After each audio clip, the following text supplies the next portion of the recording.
En primera plana, Carlos Herranz.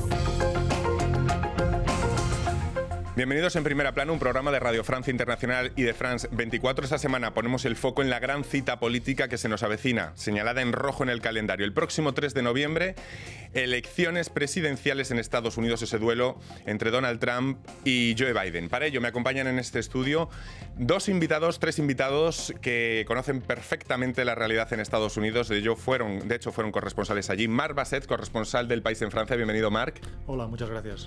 Eusebio Val, corresponsal de La Vanguardia. Bienvenido, Eusebio. ¿Qué tal? Muchas gracias. Y desde Estados Unidos, desde Nueva York, nos acompaña nuestra corresponsal Silvina Sterin. Silvina, buenas madrugadas allí. Buen día a todos, ¿cómo están? Hoy analizamos los factores que pueden marcar el duelo entre Trump y Biden en Primera Plana. Quedan 6 semanas tan solo ya para esa fecha tan señalada del 3 de noviembre, las elecciones en Estados Unidos. Por el momento, según los últimos sondeos, la distancia prima, por el momento el ticket demócrata entre Joe Biden y Kamala Harris sacaría entre 5 o 6 puntos aproximadamente a la dupla republicana formada por Donald Trump y Mike Pence. Pero atención, porque sobran las razones para apuntalar que el resultado puede ser muy incierto. Entre ellas, el contexto de coronavirus y cómo cambia además como consecuencia varias reglas del sistema electoral. De ello vamos a hablar hoy. También vamos a hablar de los temas que pueden marcar esta campaña. Prima el coronavirus, pero por supuesto también hablaremos del movimiento Black Lives Matter, también de los incendios que están asolando la costa oeste, de los constantes pulsos de Donald Trump con la ciencia o del acuerdo histórico que se ha firmado esta misma semana en la Casa Blanca entre enemigos hasta ahora irreconciliables como lo eran Emiratos Árabes Unidos, Bahrein e Israel. De todo ello vamos a hablar ahora, pero antes algunas portadas que ilustran esta cita electoral. El Courrier International, aquí en Francia, califica en su portada estas elecciones como las de todos los peligros. Vamos a hablar hoy de ello. San Francisco Chronicle, negación climática mientras California arde. La revista Time, con una portada cuantificando los destrozos de la pandemia en Estados Unidos, o el New York Post, que dedica una portada a la elección de Kamala Harris como ticket de Joe Biden a la vicepresidencia bajo el titular, haciendo juego de palabras, camaradas. Bueno, Marc, si algo le faltaba a este particular 2020... es un elemento más de volatilidad política como suponen las elecciones en Estados Unidos. Sin embargo, la historia muestra que en los países desarrollados, principalmente en Estados Unidos, no hay un riesgo sistémico gane quien gane. Pero le pregunto, ¿estas elecciones sí que tienen más factores de riesgo sistémico en esta ocasión? Posiblemente. Primero por el contexto de pandemia y el contexto de crisis económica brutal. Y después por las características del ocupante de la Casa Blanca, del actual presidente Donald Trump, que ya ha sugerido en varias ocasiones que podría no estar conforme o cuestionar el resultado electoral si le resulta adverso. Hay pocos precedentes de que un resultado sea impugnado por un presidente y que no acepte abandonar la Casa Blanca, pero yo creo que nos estamos adelantando, estoy adelantando varias pantallas, ¿no? Todavía deben celebrarse las elecciones, debe conocerse el resultado y ya se verá lo que va a ocurrir. Estados Unidos es una democracia con un sistema constitucional de equilibrio de poderes y de contrapoderes, yo creo que muy sólido. Y creo que una de las cosas positivas que puede extraerse de los 4 años de presidencia de Trump es que este sistema funciona, ¿no? Y que el presidente no puede hacerlo todo ni tiene todos los poderes. Y por lo tanto, yo creo que hay que confiar en que ese sistema funcione también en las próximas elecciones de noviembre. Eusebio, ¿cómo calibramos el impacto del coronavirus en toda esta elección? Bueno, es evidente que en Estados Unidos, como en la mayoría de países, los gobiernos han tenido grandes dificultades para afrontar esta crisis, siempre intentando ese balance entre salud y economía, que no es fácil. También en Estados Unidos se han cometido muchos errores. Se ha hablado de este enfrentamiento con los científicos, pero yo no creo que eso vaya a ser determinante en esta elección, porque los dos bandos están muy consolidados, hay una división muy clara. es una fractura que se ha ido profundizando en ese país, y es un factor más, yo creo que más en el sentido de los resultados y de la incertidumbre que puede haber por el voto por correo, que podemos entrar en una fase peligrosa de incertidumbre y de reacciones imprevistas, no solo de parte de los políticos, sino de la gente, que está más crispada mucho más crispada que hace 10 o 15 años. Silvina, faltan 6 semanas para la celebración de las elecciones, pero atención, porque hay muchas voces que anuncian que a lo mejor al vencedor falta más tiempo para conocerle. Sin duda, es un año marcado por la pandemia que cambia las reglas del sistema electoral. ¿En qué consisten estos cambios, Silvina? Por hacer un rápido resumen. Bueno, lo decís muy bien. O sea, ya no se dice aquí que vamos a tener un election night, o sea, una noche electoral, sino se habla de una semana electoral y quizás hasta de meses, ¿no? O sea, Tremendo. ¿El tema cuál es? Que la pandemia realmente ha cambiado las reglas del juego electoral, principalmente porque es una elección histórica por la cantidad de gente que va a votar por correo. Más de 100 millones de personas quizás van a emitir su voto por esta vía, y además en este contexto en el que Trump habla de un posible fraude si es que el voto se emite por correo, cosa que ya ha sido desbancada porque no hay indicios ni evidencias en el pasado de que haya habido fraude. Marc, la economía era sin duda la gran baza electoral que tenía Donald Trump hasta que llegó la pandemia. Esa gran baza a la que se iba a ceñir, en la que tenía claro que iba a basar toda esta campaña electoral. Pero esto ha sido totalmente trastocado, ¿no? Esta gran baza que tenía. Sí, la economía y la recesión económica, que es consecuencia de la pandemia, o por lo menos de las medidas que se han tomado en Estados Unidos como en otros países ante la pandemia, es decir, el confinamiento que paró la economía mundial durante unos 2 meses, esto cambia totalmente el panorama. Yo diría que Trump tenía la situación era más favorable para Trump antes del coronavirus que después. Trump se había beneficiado de una economía en crecimiento y un paro que había bajado a niveles históricos que venía de antes de Barack Obama. Todas las medidas que se adoptaron durante la presidencia de Barack Obama después de la crisis financiera y económica del 2008. Pero este crecimiento y esta reducción del desempleo continuó, y esta era su gran baza. No era su mérito, o no era todo su mérito que la economía fuese tan bien.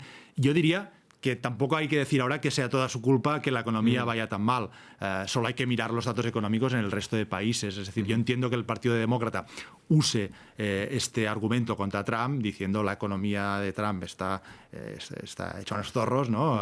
Pero si somos honestos, no es culpa de Trump. Solo hay que ver los datos en España, en Francia, claro, en Alemania, en cualquier país que ha sufrido el impacto del coronavirus y que ha confinado su economía y su población durante meses. Eusebio, ¿hasta qué punto hay un cambio de paradigma para Estados Unidos, pero sobre todo para el mundo, según gane uno u otro, Biden o Trump? Porque yo creo que es un debate, esta pregunta se le suele responder siempre de 2 maneras: bien minimizando la importancia del que gane, o bien criticando que se minimice. ¿Dónde se sitúa usted? Bueno, complicado. Primero querría añadir algo a lo que ha dicho Marc respecto a la economía, que va ligado un poco a tu pregunta. Sí. Es decir, más allá de la coyuntura económica, yo creo que Trump tiene algunas bazas a su favor, por el hecho, por ejemplo, de su enfrentamiento muy duro con China. El enfrentamiento muy duro con China, eso le ayuda en cierto electorado de clase trabajadora en estados clave, como por ejemplo Pensilvania o Ohio.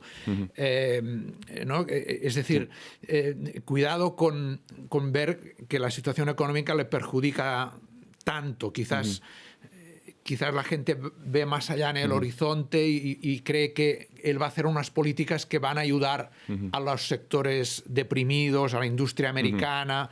Es decir, y ahora vuelvo a la pregunta, ¿no? Es decir, yo creo que a veces se exagera un poco el que Trump suponga un cambio de paradigma. Es decir, el pulso con China existía ya antes. ciertas políticas internacionales en Estados Unidos le llaman disengagement, ¿no? de dejarse de implicar en el mundo, dejarse de implicar en Oriente Medio, ya las había iniciado Obama también, ¿no? Es decir, es evidente que Trump le ha dado una retórica mucho más agresiva, a veces incomprensible, exagerada, visto desde ojos europeos, pero hay una serie de fundamentales que quizás no cambian tanto y que hay una línea de continuidad más visible, más evidente de lo que a simple vista podría parecer. Hemos pedido a nuestra corresponsal en Nueva York, a Silvina Esterín, que nos haga una radiografía de cómo están las cosas ya 6 semanas de las elecciones, los últimos sondeos, entre qué público se afianza cada uno de los candidatos y los estados que pueden ser claves. Cuéntanos, Silvina. Bueno, yo tengo un poco de déjà vu con las elecciones del 2016, en el sentido que los mismos estados clave vuelven a estar hoy en el centro de la escena. Michigan, Wisconsin, Pensilvania y nuevamente Florida. Florida le preocupa por demás a Biden. ¿Por qué? Porque no está teniendo muy buena recepción con los latinos. Tiene menos llegada a los latinos que la que tenía Hillary Clinton en el 2016 y ya sabemos que Hillary perdió contra Trump el estado de Florida. Así que está haciendo lo imposible. Lo vimos hasta bailando la canción de Fonsi Despacito, que después fue utilizada por la campaña de Donald Trump para ponerle imágenes de él como abrazando a mujeres por detrás, que es una de las grandes manchas, los fantasmas que persiguen a Biden. Así que realmente está muy preocupado por ganar el voto latino, que es crucial, no solamente en Florida, sino también en Arizona, en Carolina del Norte. O sea, es la primera minoría y tiene mucho peso en estas elecciones. Aquí la fórmula Biden-Kamala Harris, o Kamala Harris, como le gusta a ella que pronuncie su nombre, tiene mucho atractivo.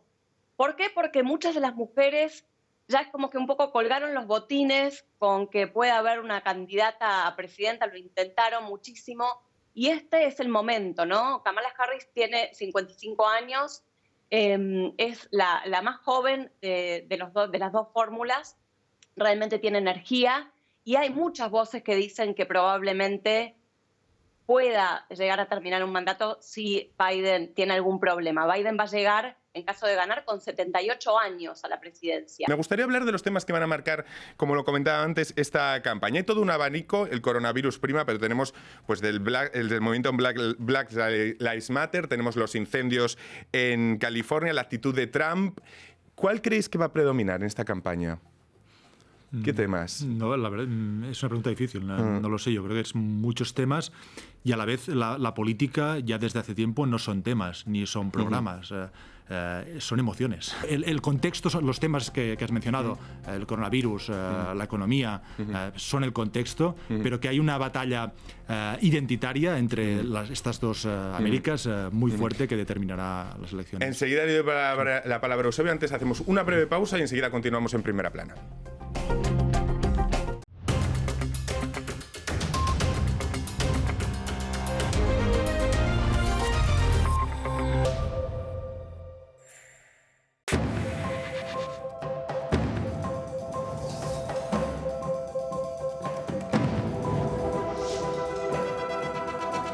Durante la pandemia del COVID-19 en Perú, un 15% de estudiantes universitarios abandonaron sus carreras y en el segundo semestre la estadística alcanzaría el 35%. La Federación de Instituciones Privadas de Educación Superior alerta que más de 350.000 estudiantes universitarios dejarían de estudiar por falta de recursos económicos. Para remediar esta coyuntura, el gobierno peruano destinó 38 millones de dólares para impulsar 10.000 becas y 3.000 créditos. Paralelamente, algunos bancos también promueven programas de becas, pero algunos congresistas sostienen que las ayudas no son suficientes y plantean un proyecto de ley para eliminar el cobro de cuotas de ingreso a las universidades. Existe un grupo importante de estudiantes que trabajan para solventar sus estudios, pero un 30% de jóvenes peruanos perdieron sus empleos durante la pandemia, según un estudio de la Fundación Forge. La eventualidad ha propiciado que la cantidad de chicas y chicos que no estudian ni trabajan se amplíen. Por eso, diversos colectivos reclaman una educación justa y equitativa. Señalan que un mejor nivel educativo reduce sustancialmente las probabilidades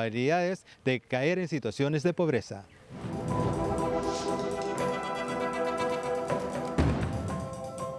Milán ha comenzado este nuevo año académico en un momento en el que el gobierno ha aceptado que está llegando la tercera ola del COVID-19. En la inauguración del año universitario hecho por el presidente Hassan Rouhani, habló de que parte de la carrera, de las clases se iban a dar por internet, pero muchas también se darían presenciales, y esto pone en un mayor dilema a las universidades que ya se vieron en problemas en marzo pasado cuando cerraron las aulas, primero porque no estaban preparadas para dar clases por internet, segundo porque muchísimos estudiantes no tenían acceso al internet, especialmente en áreas más alejadas del país, y tercero porque los profesores no tenían el conocimiento. Esto llevó a que muchos estudiantes decidieran cancelar o congelar el último semestre del año pasado, y después de muchas dudas el Ministerio de Ciencias decidió aceptarlo por motivos especiales, pero se conoce que este año vuelve a suceder lo mismo. Muchos estudiantes quieren congelar la carrera, primero porque no tienen las condiciones de internet y segundo porque no se ven en capacidad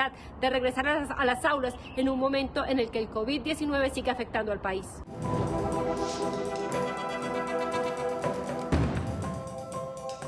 A lo largo del mes de septiembre tiene lugar en España la segunda convocatoria de las pruebas de acceso a la universidad y por lo tanto también la segunda tanda de inscripciones universitarias, por lo que no disponemos todavía de una imagen fija sobre si han podido disminuir las matriculaciones debido a la crisis económica ligada al coronavirus, pero por otro lado la lucha para que disminuyan las tasas universitarias tiene años de recorrido en el movimiento estudiantil y es algo que está previsto por el actual Ejecutivo, pero por lo que todavía hay un par de años de margen de ejecución. Pero por otro lado también el Gobierno decretó esta primavera un aumento de más del 20% del presupuesto para las becas de educación y universidades, pero hay que tener en cuenta que estas ayudas se calculan en base a las rentas familiares de los últimos 2 años. Por lo tanto, las familias que hayan visto decrecer su capital económico exclusivamente en función de la situación actual no van a ser beneficiarias de estas ayudas.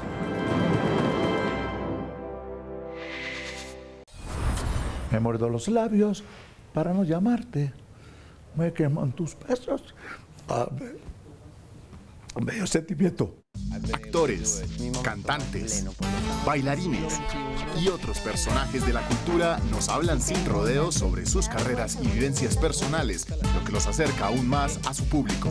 Somos una banda que también no nos hemos aburguesado. Seguimos en Primera Plana hoy hablando de las elecciones presidenciales que Estados Unidos celebrará el próximo 3 de noviembre. Lo hacemos con Marc Bassets, corresponsal del País en Francia, Eusebio Valls, corresponsal de La Vanguardia, y nuestra corresponsal en Nueva York, Silvina Esterin.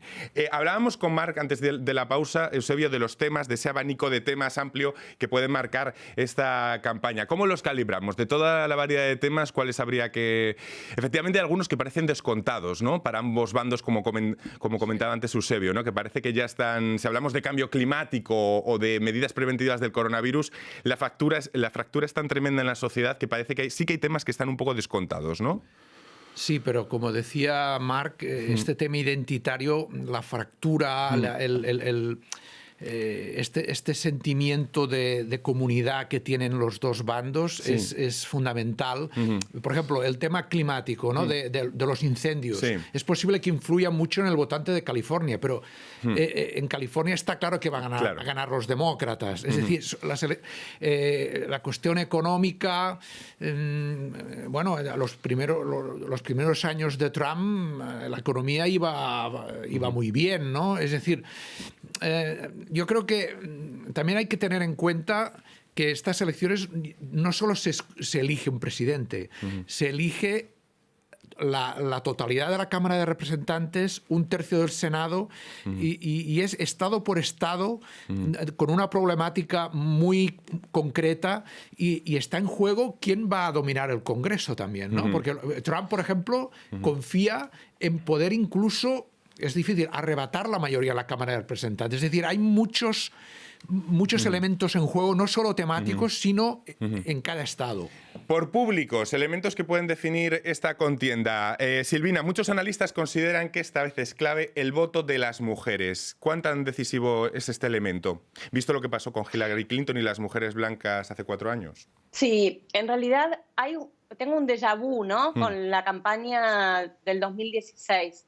Vuelven a ser clave los mismos estados, Pensilvania, Wisconsin, Michigan y Florida.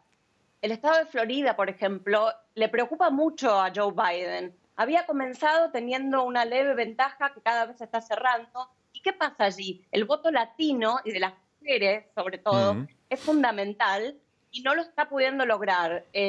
Incluso tiene menos llegada, menos recepción con los latinos que lo que tenía Hillary Clinton, y Hillary Clinton perdió en el 2016 el estado de Florida. Así que está muy complicado y tiene poco tiempo, porque en Florida, por ejemplo, como en muchos otros estados, se puede votar antes del 3 de noviembre. Entonces, tiene poco tiempo para cortejar a ese electorado, que es crucial. Mar recorrió en su libro El otoño americano, además hablamos de ese libro en este programa hace unos meses, la realidad de los votantes de Trump. Claro, ahora Mar, que está aquí, no puede estar sondeando lo que... Pero si por un poco... Si pudiéramos saber cómo ha evolucionado ese voto o qué grado de satisfacción han tenido esos votantes o qué razones darían ahora para volver a votar a Trump, ¿cómo lo podríamos valorar? Con la distancia siempre. Aquellos gente que entrevistaste en aquel libro. Sí, y cuesta mucho evaluarlo desde la distancia, ¿no? Pero si miramos los sondeos, yo creo que una cosa que llama mucho la atención es la fidelidad del votante republicano, ¿no? Nos hemos fijado mucho, y en el libro yo me fijaba mucho en este votante blanco de clase trabajadora que anteriormente había sido demócrata, ligado a los sindicatos, y que con la desindustrialización del cinturón industrial de Estados Unidos, de estos estados que mencionaba Eusebio, Pensilvania, Ohio, Michigan, pues habían perdido el trabajo y habían pasado a votar a Trump, que era el candidato que les defendía, ¿no? Que se presentaba como vamos a cerrar las fronteras al comercio, vamos a enfrentarnos a México, a China, a acabar con las deslocalizaciones. Esta es una parte del votante de Trump, y es la parte que decantó su victoria, porque estos fueron los estados en el que un puñado de votos, que fueron 50.000 o 80.000, acabaron dándole la victoria a Trump. Pero Trump gana también por muchos más votantes del Partido Republicano. Cito de memoria, pero creo que la cifra de apoyo de Trump en el Partido Republicano es más del 90% de republicanos que son trumpistas, ¿no? Y estamos hablando de un candidato que, mirado fríamente, objetivamente, es antagónico con lo que ha representado el Partido Republicano durante décadas en la política exterior, en los valores morales, etcétera, etcétera, ¿no? Sin embargo, hay esta fidelidad. A mí es lo que me llama mucho la atención de lo que ha pasado en estos años, ¿no?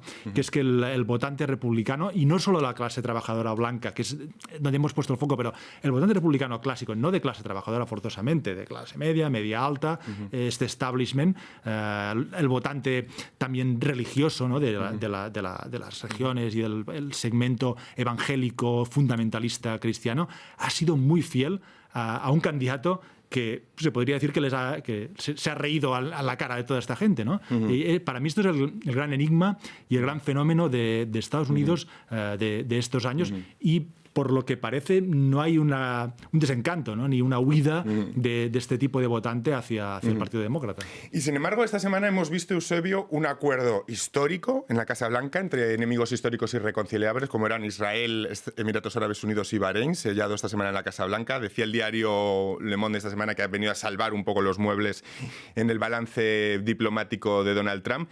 Claro, el problema es, ¿qué pretende Donald Trump con este movimiento de cara a las elecciones? Porque a priori sus votantes no estarían tan en el meollo de este tipo de estrategias internacionales. ¿A qué público se dirige? ¿Quizá a un perfil más clásico del republicanismo que todavía sigue desconfiando de Donald Trump? ¿Para mostrar que sí que puede hacer cosas? Yo creo que precisamente estos acuerdos con Bahrein y los Emiratos juegan en un estado decisivo como Florida, que ahora lo comentaba vuestra corresponsal. Sí. En Florida ganó Trump por la mínima en el 2016. Y ahora pues hay un elemento, el voto judío. En Florida viven muchos judíos mayores que vivían en Nueva York, que han ido a pasar su retiro en Florida. Es un segmento pequeño, pero que... entonces, este tipo de acuerdo es evidente que favorece el voto judío para Trump. Pues ahí puede estar una de las claves, ¿no? El estado de Florida. Estos acuerdos se han conseguido por un presidente que se ha enfrentado al establishment. Eso es lo más sorprendente de todo, ¿no? O sea, Trump está haciendo políticas contra el establishment del Departamento de Estado, del Pentágono, incluso de la CIA. Y le está saliendo aparentemente bien, ¿no? O sea, decidió trasladar trasladar la embajada de Estados Unidos de Tel Aviv a Jerusalén. Parecía un anatema. Pues bueno, no ha pasado nada. Ahora consigue estos acuerdos. Es evidente que esto tiene un rédito electoral y en estados que pueden ser clave como Florida. Y quería añadir una cosa en el análisis de... es decir, parece que esté previendo la victoria de Trump, ¿no? Simplemente quiero dar algunos puntos. Trump, según las encuestas, está ganando terreno entre el votante hispano, ya se ha mencionado, entre el votante afroamericano y entre el votante judío. 3 minorías. No va a ganar estas minorías, va a quedarse muy lejos. Pero si araña votos en estas minorías, eso le puede ayudar en Michigan, le puede ayudar en Pensilvania, le puede ayudar en Florida y puede decantar la elección. Vamos a comentar algunos temas todavía que nos faltaban en el tintero. Por ejemplo, la elección, Marc, de Kamala Harris como ticket de Joe Biden. ¿Qué aporta Kamala Harris a Joe Biden como ticket? Bueno, históricamente el vicepresidente influye muy poco. Casi nunca es decisivo, ni cambia los sondeos, ni tiene un impacto en el resultado. Esta vez se verá. Igual quizás es posible que haya factores nuevos, ¿no? Una es la edad de Joe Biden. Joe Biden se presenta implícitamente como un presidente para un solo mandato, ¿no? Nadie piensa que pueda... Nadie piensa. Luego la política da unos giros sorprendentes, pero a priori es un hombre mayor. No se piensa que pueda estar 8 años en caso de que ganase. Por lo tanto, es un ticket en el que el mensaje, yo creo que el mensaje subtexto es Kamala Harris puede ser la sucesora de Joe Biden, ¿no? Otra cosa que me llamó la atención en la nominación de Kamala Harris es que es una candidata centrista, ¿no? La vilipendiada ala centrista del Partido Demócrata, representada por los Clinton, pero también por Obama, y que en los últimos años, con el auge de Bernie Sanders, de Alexandra Ocasio-Cortez, esta congresista de Nueva York, el ala izquierda había adquirido mucho peso y había sido un poco la voz del Partido Demócrata ante Trump.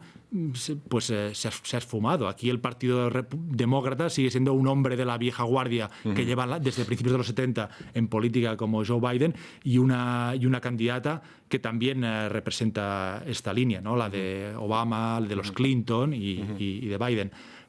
Ahora veremos el impacto. Yo dudo, y basándonos también en la historia, que sea decisiva la elección del vicepresidente. Eusebio, la pregunta que planea sobre esta cita electoral, y no me resisto a hacérsela, ¿creen en la posibilidad de que Donald Trump no reconozca los resultados que se produzcan el próximo 3 de noviembre? Es decir, esa posibilidad de que incluso la Constitución es inconstitucional, pero que se aferre al poder de alguna forma. Es un riesgo si la noche electoral la cosa no está clara, si falta por contabilizar los votos por correo. Todo apunta a que eso puede pasar, que es una posibilidad muy real. Eso puede pasar. Puede pasar que la noche electoral, en el voto real de ese día, por ejemplo, ganara Trump y después con el recuento se impusiera Biden. Claro, ¿no? Menudo lío. Entonces, bueno, yo creo que el peligro está en que no es el año 2000. O sea, no es el duelo Bush-Gore, en el que ambos fueron muy civilizados, tanto ellos dos como sus votantes. Hubo mucha discusión, hubo pleitos con los abogados, pero se mantuvo la calma. En cambio, ahora esto no está garantizado, ¿no? El país ha cambiado y hay mucha más crispación. Este es el peligro. Pues muchísimas gracias por haberme acompañado hoy en este análisis de la cita electoral del 3 de noviembre en Estados Unidos. Un placer, y a todos ustedes les esperamos aquí en Primera Plana la próxima semana. Muchas gracias.